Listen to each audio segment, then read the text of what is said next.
Yo, what's up, guys? Welcome back, JE Live. Um, we're here doing it all week except for Friday. In case you guys missed that, the AJ show will be Saturday, and I won't be doing a live stream Saturday. But I just looked at the analytics, and man, do they tell me a lot. I'm not really a huge analytical sports guy, but when it comes to YouTube, I'm very analytical.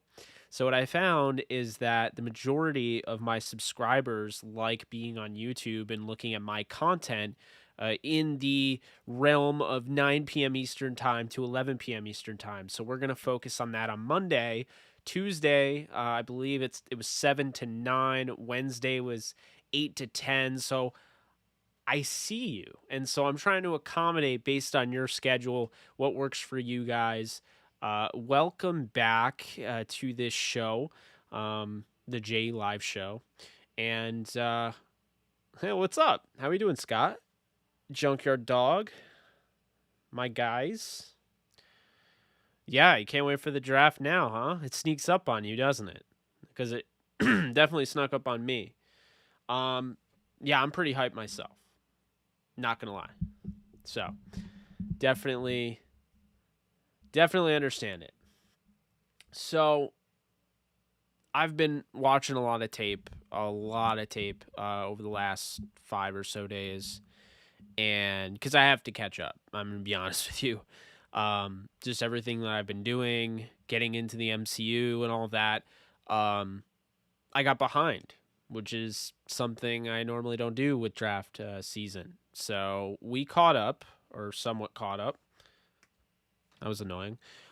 We caught up, and basically, we're here. We're here to talk about it. As you guys see in the title, Simi Fehoko and Kylen Granson are the hidden gems in the NFL draft. That's just a little bit of what we're going to talk about, but I definitely want to turn your attention over to Simi Fehoko, who is the wide receiver, 6'4", 220-pound wide receiver that ran a 4.4 40 time at his pro day, and actually some people had him at 4.37, I believe. And he is, if you're looking for a big-bodied receiver that can stretch the field, he is it. Can go up, high point the football. He's got vice grip for hands. Can really, eat up a ton of that, that cushion. If you're playing 5 to 10 yards off the ball, he can still eat that up. Can really stretch the field. And I know what you're thinking for those Rams fans that are in here. Yes, I do think that he would be a great fit for the Rams. Because they'd be getting a big-bodied receiver, a true big-bodied, like 220-pound receiver that's filled out, but has that 6'4" frame, could be a legit threat deep down the field and in the red zone. Kylen Granson is another one here where, I look at his body of work, at SMU. I think he's being a little underrated. I'm not seeing many people having him in their top 10. He's in my top 5. So I'm looking at guys like that right now. Just, finish the interior offensive line. I will say this. I know a lot of Rams fans are gravitating towards a man by the name of Quinn Miners. And I will tell you this. I think he's a good player, but he actually graded outside of my top 10. I will say pump the brakes on him a little bit. There are other guys that are definitely, I would say, better options. One being from Grambling State. If you've never heard of him, I will tell you right now, Blaine Grisak, who will be on the show on Thursday to talk about the Rams. Blaine Grisak has been all over him from the get-go, and that is David Moore, Grambling State. I actually tweeted out, I said, I'm going to have a take that's going to make Rams Twitter want to punch me in the throat, but David Moore is a better version of Quinn Miners. And I don't have any issue saying that. I know sometimes it could seem like you're ganging up on a prospect, but look, I'm just fighting the unbelievable bunch of praise, the hype train that Quinn Miners has been rolling. I mean, great for him. He's a D3 athlete. I don't want to, come off as if I want him to fail. but I think the hype is a little over the top at this point. No, I would not draft him at 57. For the record, Rams fans, I don't know if I'd take an offensive lineman at 57, period. It really depends on who's there. I'm not just taking offensive line to draft offensive line. I'm taking a guy if I truly believe in that said guy. So I'll start off with that. I know a lot of people are like, what do you think about Quinn Miners? Well, I finally watched him. I think he's good, but he did finish outside of my top 10. Actually just finalized my interior offensive line top 10, and I'll read it to you right now while I have you guys here.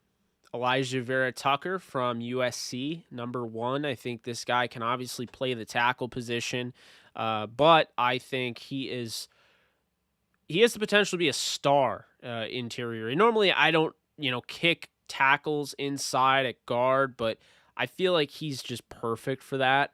So Elijah Vera-Tucker to me is the number 1 interior offensive line on my board. Number 2 is Creed Humphrey. You guys know I've had a big fandom, or rather crush on draft crush on Creed Humphrey. He kicks in at number 2. Love his ability. Probably going to be gone before 57 for you Rams fans out there. Landon Dickerson comes in at number 3. Guy's got all the talent, could arguably be better than Creed Humphrey. The reason I have him at 3 is simply put, his injuries scare the hell out of me. 2 ACLs, 2 ankles. I don't like the idea of taking a chance on that guy in the second round, the first round, or even the third round. I would draft him if I was a GM. I'd draft him in the 4th. But I wouldn't draft him any earlier. I'm just going to be that honest with you. There's a lot of baggage there. I mean, he could end up being maybe the best center in football, but there's a big risk factor involved with drafting Landon Dickerson. Number 4, I have Wyatt Davis, who, surprisingly, I went in the Ohio State tape thinking Josh Myers was going to blow up. And I like Myers. I had watched him before, but I never really zoned in on Wyatt Davis. And Wyatt Davis, to me, does a really nice job combo blocking, get to the second level, can really make him eat it. I mean, this guy, he's a beast. He's a true mauler in the run game, and that's somebody that I definitely like, and he comes in at 4. Number 5 is my guy, hashtag my guy, and that is Kendrick Green. From Illinois. Look, I think if you want a center, you're better off drafting Kendrick Green in the 3rd round than you are drafting, Landon Dickerson or Creed Humphrey in the 2nd. I think Kendrick Green has a chance to be the best center in this draft. I think obviously he's a little bit of a project in a sense, but he's played guard and center. A big issue with Quinn Miners and the Rams fans saying that they want him to be their center is, look, he's a rookie first and foremost. You have Matthew Stafford. He's 33. You want to go out and you want to get him a center that's not going to be a liability, 1. And 2, Quinn Miners has never played center before. So you're asking him to do something that he's never done before, coming from D3. Plus, on top of that, he doesn't have the mechanical. So, like, the way I look at it is like Ben Barch last year. Another kind of not under the radar. I mean, he definitely got hyped up, but another one of the small school guys.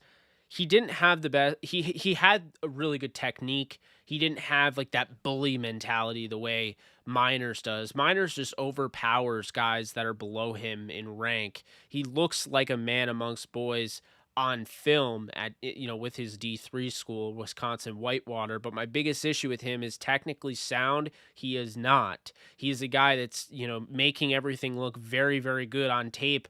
At that level. But when he gets to the NFL, I don't think a lot of those techniques that he learned in college are going to translate personally to the NFL. And I do think it will be a learning curve. And I absolutely do not think he can be a plug-and-play center like some have said. So I like Kendrick Green here, has already played center, has played guard. So he offers that versatility. In the meantime of him developing as a center, he could be a guard. You could literally have somebody like, if you're talking about the Rams, then Austin Corbett could kick in at center. and just develop him and maybe play him at guard. But I really like Kendrick Green. Love his upside there. Number 6 is Ben Cleveland. I mean, what can you say about his athletic profile? He absolutely dominated the pro day. Very, very talented on Georgia's offensive line. Was not overly impressed with Georgia's offensive line. I think Trey Hill's really slow, a lumbering, slow mover, heavy footed. So Ben Cleveland really jumped out to me, was different from the rest, can finish, but can also get to the second level, can pull at will. This is somebody interior offensive line. You're going to get a true top-notch guard out of Ben Cleveland. Number 7 here, Eric Banks from Notre Dame. Enjoyed watching Notre Dame's film, man. They have Eichenberg, they have Banks, they have Kramer. They have Hainsey. So, I mean, they really have a good product there. You can definitely see why Ian Book was able to, have time to throw in the pocket. But I will say that Aaron Banks is going to pack a punch. He's a load up front. Another really good guard in this draft. Then we move on back to a center, Josh Myers out of Ohio State, somebody I really like. I don't like him as much as his counterpart, Wyatt Davis. I think Wyatt Davis is going to be very, very good. I think Myers is a guy that may never see a Pro Bowl, but he will be in the league for 10 years. So I think if you're looking about stability and consistency, Myers offers that. But if you're looking for a Pro Bowl potential talent, I don't know if Josh Myers is your guy. If you're going all out, you should probably go after a guy like Kendrick Green, who to me could be a Pro Bowl level talent if all works out. Number 9 is David Moore. The guy I believe is just a better version of Quinn Miners. Played guard. Obviously he'd have to learn center, but I think he's a more technically sound Quinn Miners with, less coaching deficiencies there in his, that technically sound aspect. But on top of it, let's not act like David Moore doesn't bully guys the way Miners does. Go and watch that film at Grambling State. He is a hell of a talent, hell of a player, did well at the Senior Bowl. Like I said, he's Blaine's guy. Really, really like David Moore. And then number 10, finalizing my interior offensive line. I haven't released the graphic yet on Twitter. But Deontay Brown, enjoyed watching his film at Alabama. He doesn't quite stand out the way Landon Dickerson does, but you can definitely see he was pretty good on that offensive line, can move pretty well. Coming in, honorable mentions here. 11, I had Quinn Miners. I do think, obviously, he's a bully. He can really make guys pay. His film is eye-popping, but you have to keep in mind it is D3, so he's throwing these guys around that are probably never going to see an NFL field. Yes, he did go to the Senior Bowl. I do see that Sunshine 333 improve his worth at the Senior Bowl against top-tier D1 talent. But it's basically what people are asking him to do. It's like assuming he can be a center, I just don't think is necessarily fair to him. I don't think that's what he is. And so for that reason, I kind of lean that way. Now, I also have an offensive tackle. I have an offensive tackle top 10 finalized here. And we'll go through this. Number 1 is Penei Sewell. And let me just say this, Penei Sewell is the best prospect that I've watched. Not just this year. I mean, he literally might be the best prospect I've ever watched. He is so phenomenal. He moves so well. He's so powerful. You look at his ability in pass protection. Earlier today, I had a tweet come up. Someone said, in regards to me saying that the Bengals should absolutely take Sewell and not look back and not take Jamar Chase. Someone said, I remember hearing this about, this guy, and then they showed a picture of Greg Robinson.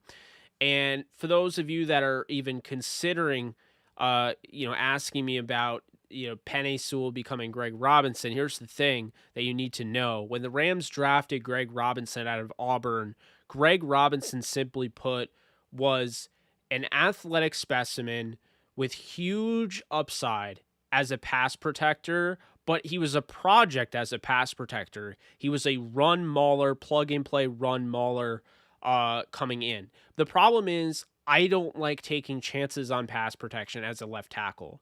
So Greg Robinson gets drafted, and of course, he's horrible in pass pro. And honestly, the run blocking didn't even translate. So him as a run mauler didn't translate to the NFL.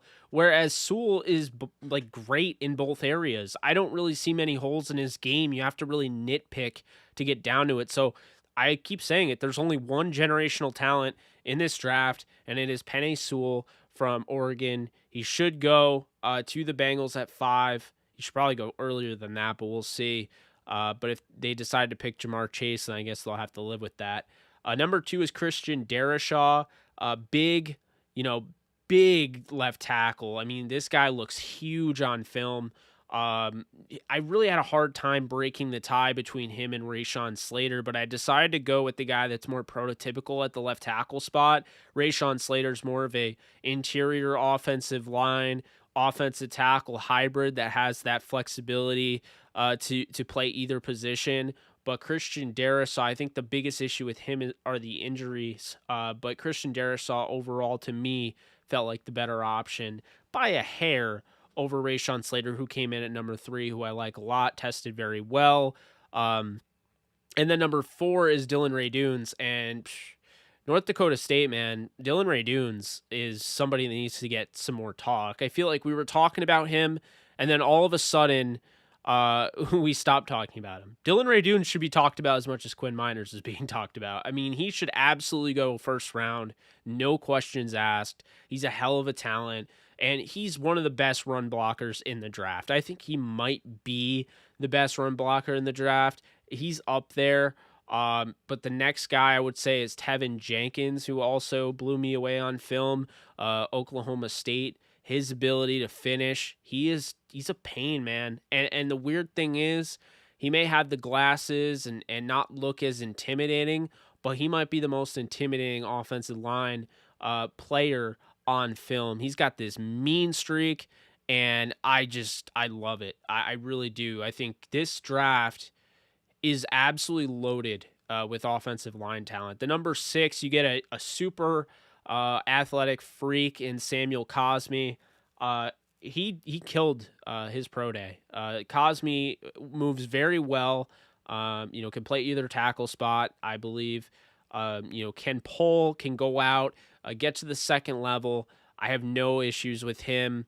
Not as high of a ceiling, I would say, as a Rashawn Slater or a Tevin Jenkins or a Christian Darrisaw, of course, Penei Sewell, but definitely a high ceiling nonetheless with Samuel Cosmi, who I think would be a late first, early second round pick. Then Liam Eichenberg from Notre Dame. I was really surprised. I don't know why I went in thinking he wasn't going to be that great. Notre Dame does churn out the talent. So Liam Eichenberg, to me, just a very solid offensive tackle. If you're looking for a plug-and-play tackle, I think that's probably your guy. I don't think he has tremendous upside, but I definitely think he's got a high floor. Could be one of the better rookie offensive tackles coming out. And then Jalen Mayfield at 8, I think he's got tremendous upside. There's a lot of people that want to kick him in at guard, and to me, I see a lot with that frame. I definitely see a chance for him at tackle. I kept him at tackle in my evaluations here. I have him at 8. I think, Mayfield has a lot of potential there, and, I think we're going to see it as long as he gets drafted by the right team. Number 9 is Alex Leatherwood, a guy that has been mocked in the first round for about 3 years now out of Alabama. I have him as a second, late second, mid-second guy. Definitely think he's a solid player, but I don't know how big that ceiling is. I wouldn't necessarily draft him in the first round, but I think he's a very good talent. This one at number 10 might shock some people, but it's Jackson Carman out of Clemson. I was really impressed with Jackson Carman. It's another guy that people have been kind of kicking in at guard, and I get it, the 345-pound frame, but when you look at him, I think he moves pretty well for a left tackle, and I think if he stays there with that frame, man, there's a chance that he could really dominate there at the next level. He's going to need to get coached up a little bit. Don't get me wrong. He's not a perfect prospect by any stretch, but I definitely do like Jackson Carman moving forward, I think that's somebody second or third round, maybe even the fourth round he falls. He's getting slept on, I think. So that might be a good option for a team that really wants a bigger guy, so to speak. So does anyone have any questions? Jake, what's up? I see you there. AVT is a beast.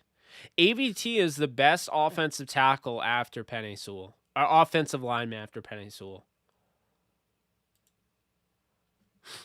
I think so. Nowhere near you on Ray Dunes, but hey, I respect it. Yeah, I've seen like Ray Dunes is like around 8 or 9 on a lot of people's boards, but I just loved him. I just I loved watching him just carve out lanes for North Dakota State. I have some other ones if you'd like me to share.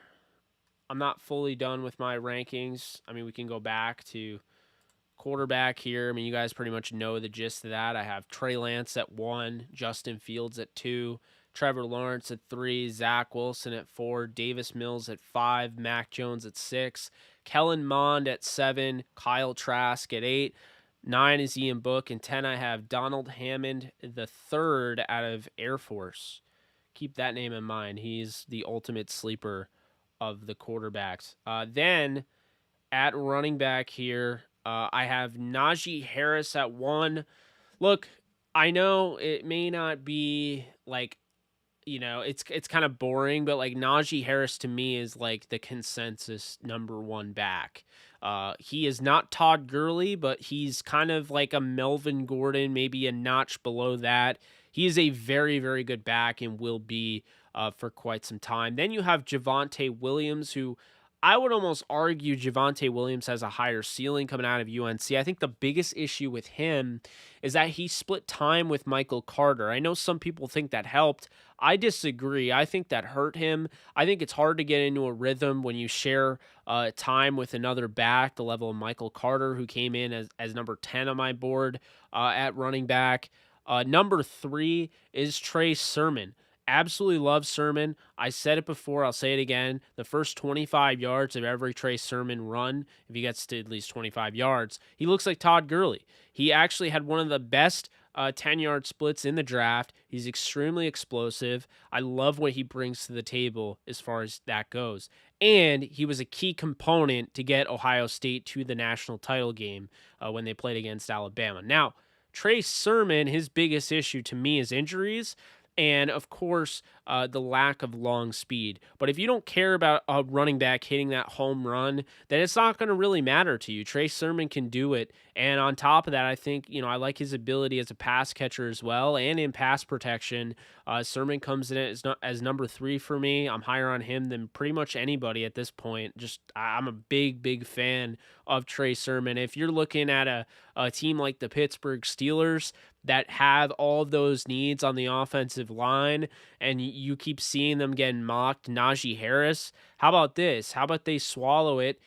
Don't go after Najee Harris, draft the Dylan Ray Dunes, and then the second round go after, somebody like Cosme, fill that void on the offensive line, and then grab a guy like Trey Sermon in the 3rd or 4th round. I think that's the way you should handle that. Number 4, we have Kenneth Gainwell out of Memphis. I trust Anthony Jones Jr. more than most people.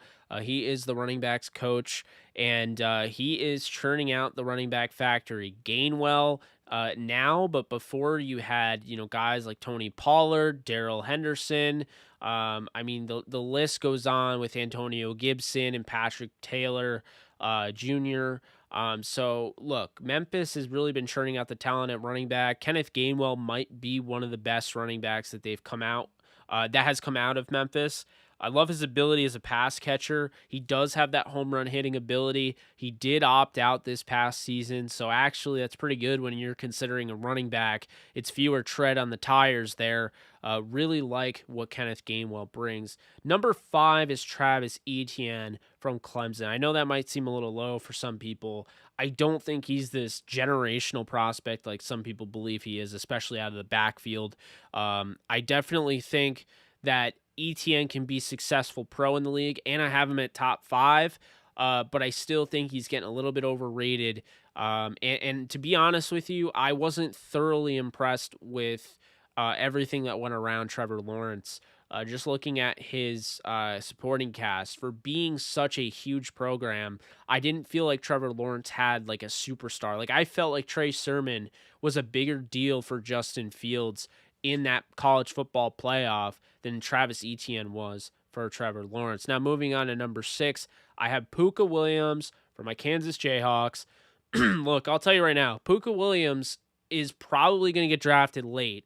But let's be real here. From what we've seen on film, I'm not really worried about the size. This is a total weapon. I mean, you can really do whatever you want with him. His ability to stop and start, he makes all sorts of crazy moves in open space, can really create. That's the thing. He's a run creator. But the thing is that I'll say with him is that his ability as a pass catcher really allows a team like a 49ers or a Rams or somebody along those lines, Mike LaFleur, what he's doing with the Jets. I think they're all fits for this type of player that is just somebody they don't have on the roster right now. He ran a 4.4, I believe, or it might have even been a 3.3, not 3.3, a 4.3. And I just love his explosiveness. And while he's similar to Tariq Cohen, I feel like he offers more than Tariq Cohen does. Just his stop and start ability, stopping on a dime. I just definitely think Puka Williams is being slept on a bit. Number 7, I have Kylen Hill from Mississippi State. Big fan of Kylen Hill. Love the way he runs. He will hurdle a man if he has to. He's going to be more, I think he's going to be a better pro than he was in college. And I think he's another guy that people are sleeping on, in my opinion. Carries his pads well, good pad level, an athletic guy and a strong guy at that. Number 8 is a former Jayhawk that transferred to Virginia Tech, and that is Khalil Herbert. He came on in a big way, at Virginia Tech. He really molded himself into a top 10 back. Look, I think his comparison, when I watch him, he's very similar to Malcolm Brown. I think he's got more upside, of course, but I definitely like him moving forward and what he can do when he gets to the NFL. Just a very reliable running back, not going to fumble, going to get those tough yards, going to put his head down. He's just exactly, Jake. He's just a very smooth back. He always has been going back to KU. But I definitely liked watching that film with Virginia Tech. But one thing I will say about him is when people kind of put him in that pre-existing pod of like that 4.5, 4.6 running back that's slower but like reliable, he kind of all of a sudden kind of darts out and like catches that that sideline run and will kind of surprise you with his speed. When he gets up to his full speed, he can really make something happen.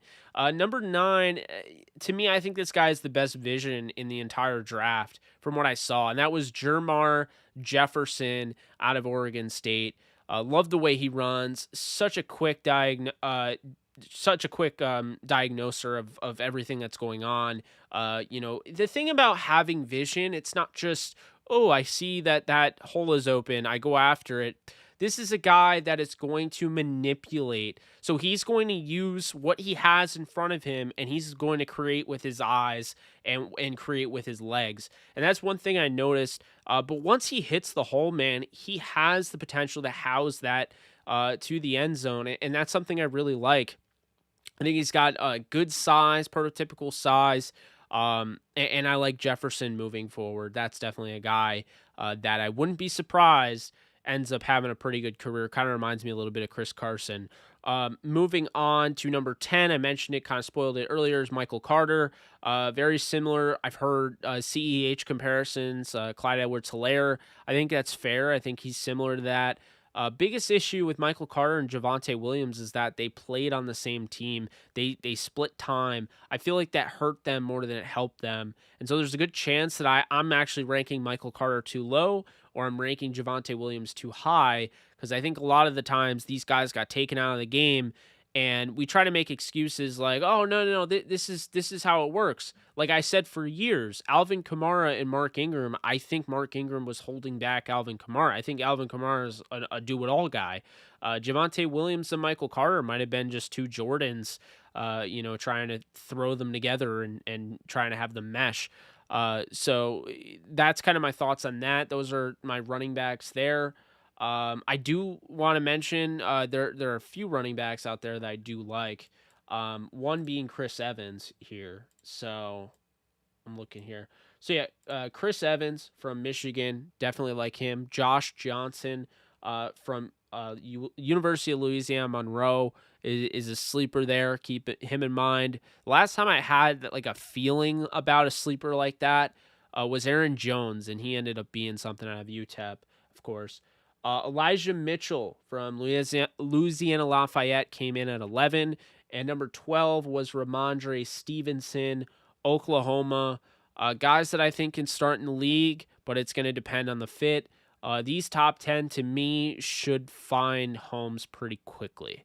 I would imagine all 10 of them find homes pretty quickly. All right, moving on. We're going to go to the wide receivers here. Keep this in mind. My lists are going to be a little bit different. And let's see here. The first, well, you guys already know where I'm going with the first one. It's Jalen Waddle. I think Jalen Waddle is the best wide receiver in this draft. Fantastic route runner. He's like a car crash waiting to happen. He plays, you guys remember how violent Danny Amendola played for the Rams? I kind of feel like that's how he plays. And it's weird to compare him to Danny Amendola. I think he's going to be a lot better. But I like that reckless abandon that Jalen Waddle has. And when people try to delegate him just to a slot role, just understand this. There were teams, even though Devontae Smith, who was a Heisman Trophy winner, was on that team, there were teams double teaming Jalen Waddle and not Devontae Smith. That was happening. So I look at Jalen Waddle and I think this guy is the best wide receiver coming from Alabama. This guy had an opportunity. Now, people will say the ankle injury, so forth. I'm not worried about that. I don't think it's a long-term thing. I think it's just kind of what happened. But Waddle's speed, it's very reminiscent, in my opinion, to an Odell Beckham Jr. coming into the league. So I think he's going to be that level of a star. I could be wrong. I was really high on Henry Ruggs last year. I think this is going to be Ruggs' breakout season, but we'll see. But I'm really high on Jalen Waddle. Number 2, Jamar Chase. Chase, another sore subject, being a Kansas fan. Chase actually committed to the Kansas Jayhawks early on in the process as a 4th-star recruit out of high school and actually decommitted and went to LSU. The rest is history. Look, okay, Jamar Chase is going to go up and he is going to pluck the ball out of the air. He does a really nice job of that. He's got prototypical NFL number 1 wide receiver size. He adjusts well. This is somebody that can block. This is somebody that will go up and turn a 50-50 ball into a 75-25 ball. So he's a very good receiver. He's my number 2 receiver for that reason. And, I love that speed. I love the fact that he can eat up that cushion. And I'm a big fan of his. I gotta say, I think he's a good route runner, and I think he's going to be, with his physicality, I think he's going to be a mismatch and a matchup nightmare come the NFL. Number 3, Devontae Smith. Now, just because I have Devontae Smith at number 3 doesn't mean that I'm like trashing the Slim Reaper or whatever you want to call him. I don't care about his BMI. That's not why he's number 3. And number 3 is still really good in a draft that I think is super, super heavy on really quality wide receivers. But I look at Devontae Smith as somebody at the next level that will be a wide receiver 1. Can take the top off of defenses, is a route running technician, and it's going to be really hard to cover. And so, he comes in at number 3. Number 4, Rashad Bateman. If you're looking for kind of the next, he's not as tall, but kind of similar to an Allen Robinson. I feel like Rashad Bateman is kind of in that mold. He may not be Allen Robinson, but I think Rashad Bateman is going to be somebody that can go up and make all the catches you need him to do. He's going to be a matchup nightmare in the red zone. Teams that have a hard time scoring in the red zone might want to take a gander his way. Rashad Bateman out of Minnesota. Number 5, I was really surprised how much I like Terrace Marshall Jr. Thought he was overrated. Came into it, I'm like, oh, okay. Rolled my eyes a little bit. Was like, oh, another LSU wide receiver. Let's see how good this one is. Terrace Marshall is a first-round talent. Okay, he does a really nice job of using his size, can go up, climb that ladder, make the play, high point the football.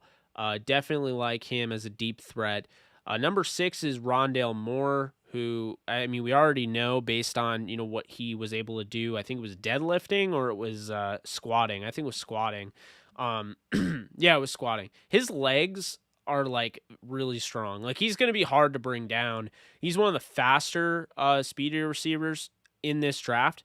But I'm a big fan of Rondale Moore, and he actually surpassed Kadarius Toney for me right at the last second. I had Toney at 6, moved him to 7, had Rondale Moore at 6. Kadarius Toney comes in at 7. Really like his game. I felt like he was held back a little bit by Kyle Trask, but Kadarius Toney could go anywhere. It'd be really interesting to see him go to like a Green Bay Packers team in the second round, what they could do. You get a guy like him, and you have, somebody like, Matt LaFleur have an opportunity to kind of go in there and dive in and figure out ways to get him the football. Could use him like a Tavon Austin. I know people have said he's like a better version, like a true, he's what people wish Tavon Austin was. So I don't know if that's the best way to put it, but Kadarius Toney's a guy I like. Number 8 is my sleeper that I don't think I've seen in anybody's top 10. It is Simi Fehoko, who is on the cover, the title of this stream. Look, the Stanford product here, he is really going to be a matchup nightmare when he gets to the NFL. 220-pound, ran a 4.37 at the pro day. 6'4", so he can stretch the field. He can go up and pluck the ball out of the air. Physical, he's filled out with that 220-pound frame. Talked about him earlier. Big fan of him. That's the guy I want if the Rams are going wide receiver. But he would fit a lot of teams, and I think, the Ravens would want to consider him. I'd like the Packers to consider him. I think he'd be a good fit there. There are a few teams out there that would definitely, there's a lot of, more than a few, that would be interested in him. Number 9 is Tylan Wallace, out of Oklahoma State, a guy that I feel like every time I watch, I am looking at a more aggressive and physical version of Tyler Lockett. Notice I don't make comparisons about every player. It really has to come to me. I don't just make them up. So when they come to me, that's when I say them. Number 10 is Nico Collins, and here's another comparison. First thing I thought when I saw this guy was, wow, that's Kenny Golladay. Like I would draft Nico Collins before I signed Kenny Golladay to $18 million per year. Nico Collins, perfect fit to me is Baltimore. We'll see if they pull the trigger. But Collins is a 6'4" wide receiver that ran a 4.4, has the chance to stretch the field, but uses his body really well at boxing out defenders and just being an overall pain in the tail to cover. That's it for the wide receivers. Honorable mentions here, finishing right outside the top 10. I had Dwayne Eskridge, who you guys know how much I love. Elijah Moore at 12, Amir Smith-Marset at 13, Amon-Ra St. Brown at 14, Josh Imortabibi, I don't think I pronounced that right, out of Illinois. He came in at 15. Jalen Darden of North Texas at 16, Dax Maline from BYU at 17, Austin Watkins at 18, Daz Newsome at 19, and Diami Brown at 20. So that's that on the wide receivers. I'll finish it up with the tight ends, and then I'll get to all your questions, comments, and concerns. All right, so tight ends. Number 1, it's Kyle Pitts. Like, has this ever been more obvious of a tight end? I always feel like it's been debatable. Kyle Pitts, hell no. This is not debatable. Kyle Pitts, I would not mind drafting in the top 5. That's saying a lot for being a tight end. I also want to say this. He's not a wide receiver, okay? I've been seeing that a lot. You shouldn't just move him from tight end to the wide receiver. you should give him an opportunity to play tight end. He can really be a matchup nightmare. Number 2, Pat Freiermuth. I've never seen a tight end be the consensus number 1 and number 2 the way this draft is looking. Pat Freiermuth out of Penn State is a hell of a talent. Calling him the next Gronkowski is a little bit of a stretch, even though he wears 87. But I do like his ability, not only as a blocker, but a guy that can go up and high point the football. Good overall tight end. I think you're definitely getting a day one starter, although I do know tight ends don't always do that well their rookie season. Wouldn't be surprised if those first 2 have good rookie seasons. Number 3 is more of the hope, I guess, projection.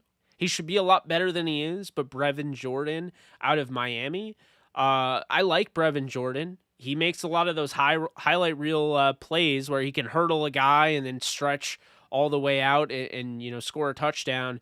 But for every one of those, I feel like there's a drop or a total whiff of a block. It's like he's got the coolest name, Brevin Jordan, but he's just not quite as great as he should be. And so he comes in at number 3 because I think he's got the profile and he does have the film. There's a lot of good with him. There's just some bad that he has to iron out. But he comes in at number 3. I think he's going to offer some big time upside. Some people are saying he's the next Gerald Everett. I think he would be better than Gerald Everett, but that's just me. Moving on, number 4 might surprise people. SMU's Kylen Granson.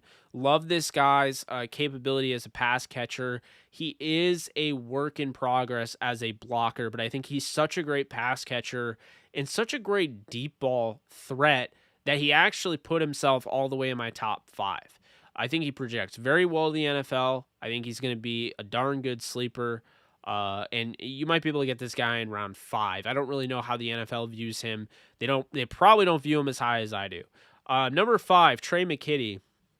Look, McKitty in his limited opportunity, because he is a transfer from FSU, I feel like there's not really a tried and true formula on how to use him, but I think he's a solid receiver. He's got upside in that regard. I think he can become a solid blocker. He's got the right body type. He's got the right mentality, plays tough, hard. At Georgia, definitely liked him. Had a good Senior Bowl, so we'll see what Trey McKitty. He comes in at number 5. Number 6 is Tommy Tremble out of Notre Dame. Fantastic blocker, but I just don't know, like, his overall, I guess his receiving.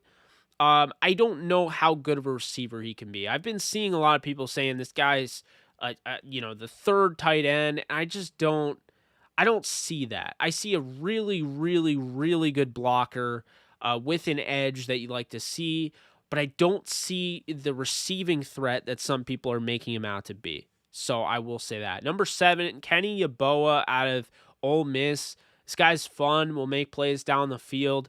Again, not the best blocker. So we've talked about that with Kylen Granson, but I think he offers enough upside in that department of going down the field, stretching the field, making a play on the football, that I put him here at number 7. Number 8 is Quentin Morris.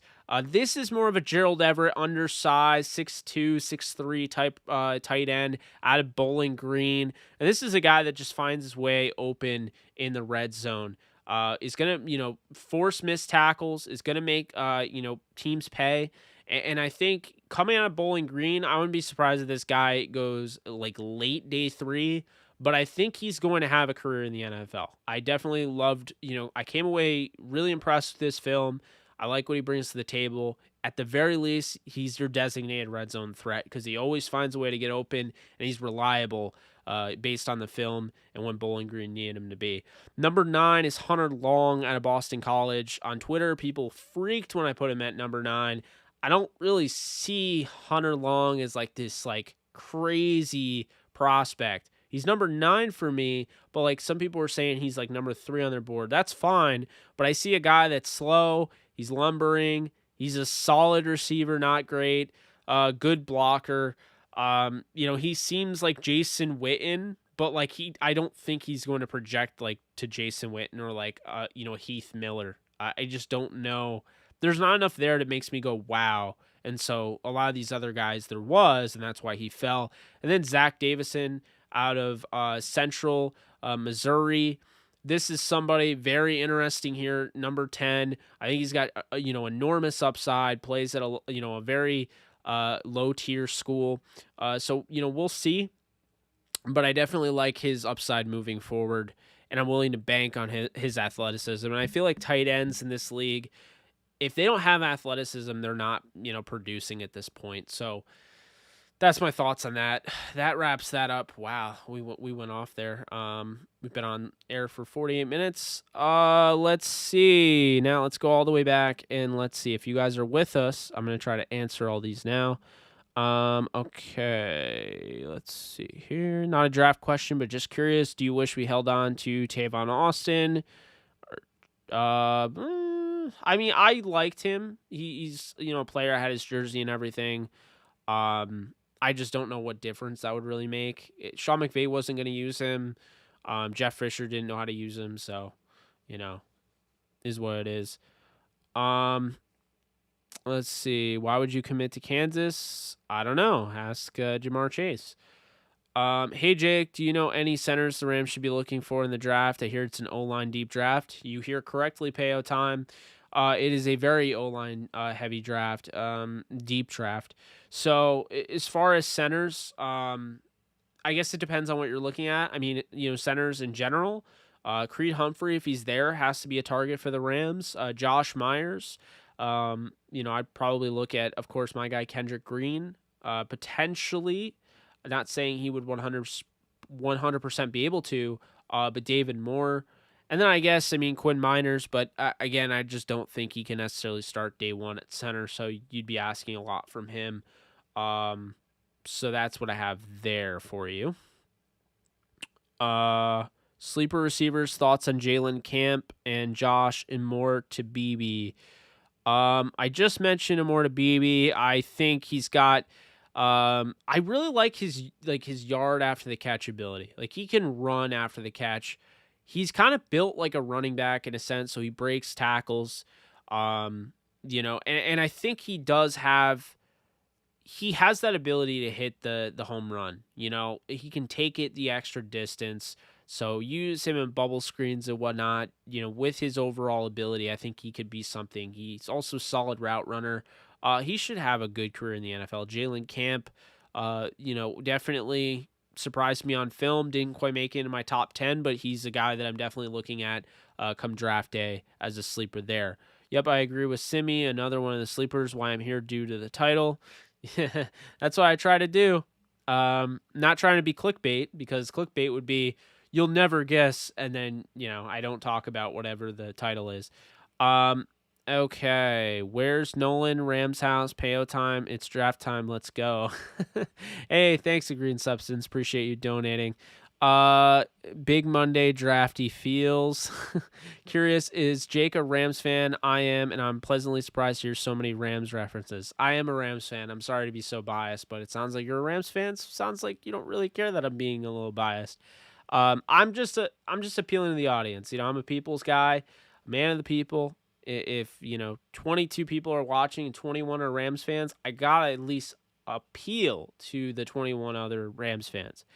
Also appealing to that guy as well that's not a Rams fan. Let's see. I'm ready. We always do well. So stoked for the draft. We have SpaceX scouting for us. We all know it. Gerald Everett, IMO disappointment based on his lack of production and draft status. Yeah, I agree with that. I think Everett was decent, had some plays, but I'm confident the Rams can replace his production. Definitely agree with you there. At Sunshine, I see where you're coming from, but Higbee has been the number one tight end for a few years. Everett also actually created the most amount of space last year among any tight end. You are absolutely correct there. Everett really did a nice job of creating separation. There are worse tight ends. He also caught the game-winning touchdown in the famous Kansas City game, so I think he's earned his place. For when he was drafted, the Rams system, he should have been much more productive. I do agree with that. We just didn't use him hardly. A lot of those times he was open and created space. We used that to our advantage to the other side of the field for a pass or a run. I think the problem with Everett is that, it's not just Everett. I think Everett at times, he had issues, obviously catching the football. But I also think Jared Goff held him back as well, like Higbee this past season. Feeling like we are going with Corbett at center, move Bobby or Anchor at right guard, draft and develop a true center. I don't see them drafting and starting a rookie. Who do you see is ready to draft and start? Great question, Henry. Draft and start out of my top 10 for tackle and interior. I'd say Creed Humphrey can start day one. Elijah Vera-Tucker can absolutely start day one. Landon Dickerson can start day one as long as he's healthy. Wyatt Davis, yes. Josh Myers, potentially. Aaron Banks, yes. Deontay Brown, potentially. Ben Cleveland, yes. Kendrick Green, potentially. Tommy Kramer. And then offensive tackle, Penny Sewell. Absolutely. Christian Darrisaw, yes. Rashawn Slater, yes. Dylan Radunes, yes. Tevin Jenkins, yes. Samuel Cosme, yes. Liam Eichenberg, yes. Jalen Mayfield, potentially. Alex Leatherwood, potentially. Jackson Carman, potentially. I'm concerned for the Rams. Brian Allen performed horrible when he played. Yeah, Brian Allen is... I hated that pick when they made it, personally. Nothing against Brian Allen. I just, I didn't love his game. More of a undersized center that can get bullied. So that's my thoughts on that. Next, I'll be working on. I'll get that out on Twitter, so you guys will be able to see the graphic. But next, I'll be working on interior defensive line, linebacker, edge, cornerback, safety, and then we're done. We're gonna have a video I'm gonna put together. It's gonna show like the highlights that I've been showing for like draft prospects. I think I'm gonna do 2 sleepers per each position, so it's gonna be like a huge video.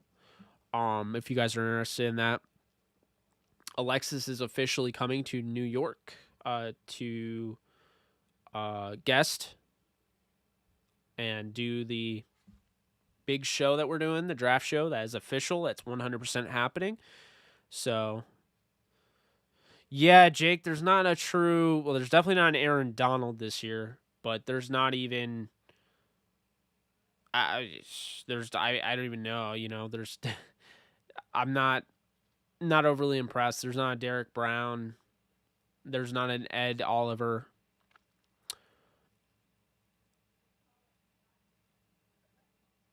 Yeah, I don't know. Henry, I don't know. That's a good question.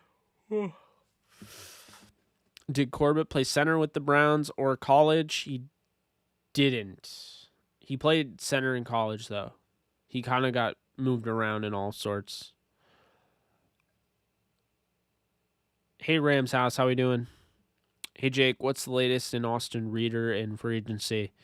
Hey, Paul. Nothing. There's been no talk of Austin Reeder so far. It's funny that this is how the fan base is. This is what we're left with. Austin Reeder or bust, it seems like. You can't justify a cornerback at 57. It has to be the right one. I mean, I really do like Asante Samuel Jr. But yeah, I really like Asante Samuel Jr. Eric Stokes might be interesting. If a guy like Greg Newsome or J.C. Horn or Caleb Farley or Patrick Surtain fell, I mean, obviously you have to pick them. They won't be there. Elijah Molden, I like. Afidu, Melifonwu. There are definitely some guys. There's a guy that you could probably get later on. He was like a first-round talent in 2017. But let's see. Sorry, I'm reading a comment while I'm talking. I was reading a Green Substance comment while I'm talking. It threw me off. I was going to say, yeah, 2017 first-round talent, gets hurt a bunch of times, has the bloodlines with Darrelle Revis. His father played for the Rams, was drafted by the Rams. And that is, now I forgot his name, Mark Gilbert, I think it is, from Duke. Yeah, I think it's Mark Gilbert. I really like him later on, him and Tate Allen. Cameron Bynum out of Cal is somebody I'm looking at as well. Brian Mills. There's some guys. Um,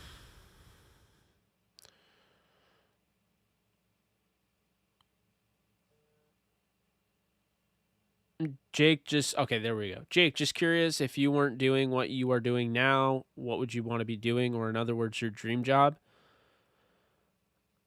I'm gonna be honest with you, a green substance. I just want to be a full-time YouTuber. That's all I want to do.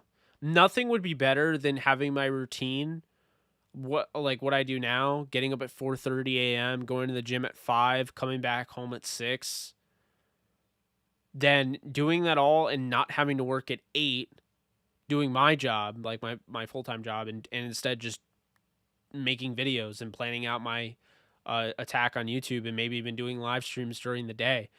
That would be amazing. That's what I want to do. That to answer your question, that's what I want to do. Not even like crazy, right? It's definitely obtainable, and that's what I will be doing at some point, but we just got to get there. Payo time. We are doing a draft live stream during the draft. It's going to be all 3 days. Me, Alexis Kraft, and my cousin Adam Grego, who I host the AJ show with. So you guys are going to have to stay tuned for that. We will be on this platform. We will be on Adam Steele. We will be on Downtown Sports Network. We will be on AJ's show. So it should be great. Yeah, exactly. Like, imagine all you have to do for your job is doing something that you love, and every day you can't wait for. Like, if I was getting paid, I'm making a living or more than a living to just talk about the Rams, the NFL, the draft, the MCU, and here and there play a little video games. Like, that's the goal. And this channel will get there. Thanks, Payo. Appreciate that. Yeah, we're really excited. We've done it 2 years in a row now. This will be our third, and we're getting everything ready. We'll be in the studio for that. I'll probably go back to the studio soon. I got a nice setup now because I have my Mac Mini and I have my laptop. I'm streaming on my laptop using my Mac Mini too. That way I'm taking all my CPU away. My CPU usage is just going to Streamlabs OBS, and then over here I'm just doing all sorts of stuff.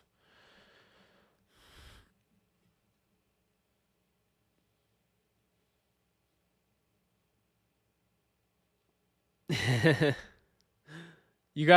you guys checked out Planet Coaster? I was streaming that. I bought it like on the air. It was interesting. I came this close to buying 2K, and then I saw Planet Coaster and bought that. Started making roller coasters and stuff. But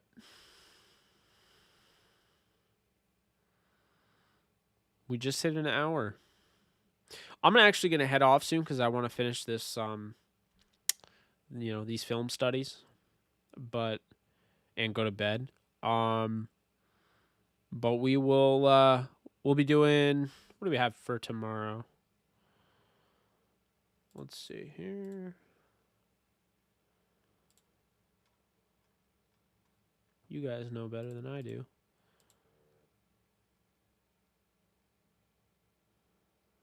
I'm trying to find it.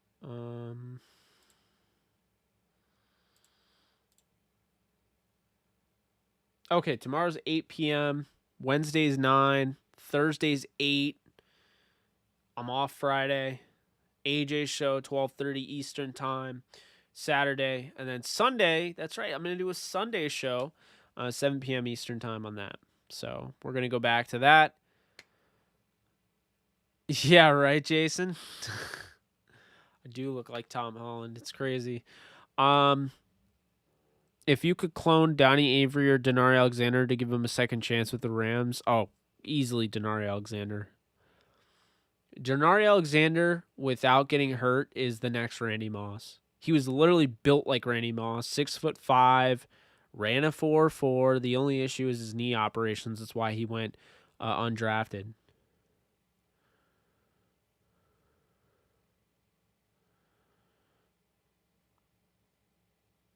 Thanks, Sunshine. Appreciate that. I try. Tell all your friends, everybody. If you go and you tell one person today, I have 25 people, actually 27 people in here. If you all went and told somebody to go subscribe, guess what? I'd have 52 people that were checking this out. So you tell one person, they tell somebody, and that's how we grow. That's how it's worked. So now it's time to try and get those MCU videos going.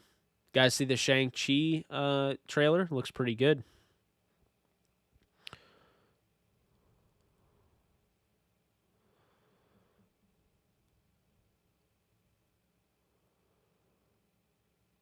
Yeah, I saw that. The new stadium looks awesome.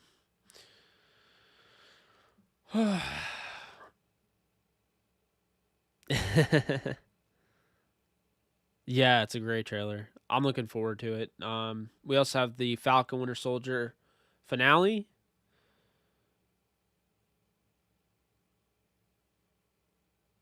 Oh, guys, if only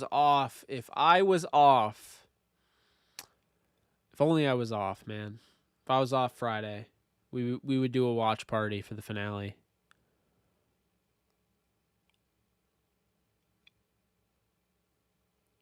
But yeah, I want to see the movie too. But that's gonna do it for me, guys. Appreciate you listening to me ramble on about prospects and such. Pretty much finished the offense. So I think that means I gotta catch up, finish the defense, do what I did with the defense, and maybe do that Tuesday or Wednesday. How's that sound? Pretty good? Yeah. Everyone make sure you hit the thumbs up button. I do appreciate it. It helps the algorithm out. This thing. Hit it down there. Looks like this. Thumbs up. Like. And also hit subscribe if you haven't already. I think all 19 of you or 22 of you watching right now are subscribed. But if you aren't, for whatever reason, not judging you, but please hit that subscribe button and hit the bell icon for all updates when I drop a new video. Okay? All right. Well, that's going to do it for me. If you guys are interested in winning a PS5 or being entered in to win a PS5, all the the information stuff, it's below. So go in my description. You can find the entry, how to enter. You can find also you can get 20% off and free shipping off Manscaped by using promo code JKB. And you can also check out any sort, if you're wondering, like, I need a setup, I need a mic, I need a computer, I have it all posted below. Hit the links, go check them out. I got you guys. If you guys ever need any assistance, any suggestions, anything like that, I got you, because I do not recommend things that I don't like. So all the equipment that I use, I highly recommend. Otherwise, I wouldn't be using it or telling people to use it. So you can be rest assured that my stuff isn't crap that I'm talking about. All right, guys. You guys take care and enjoy the rest of your Monday night. Later.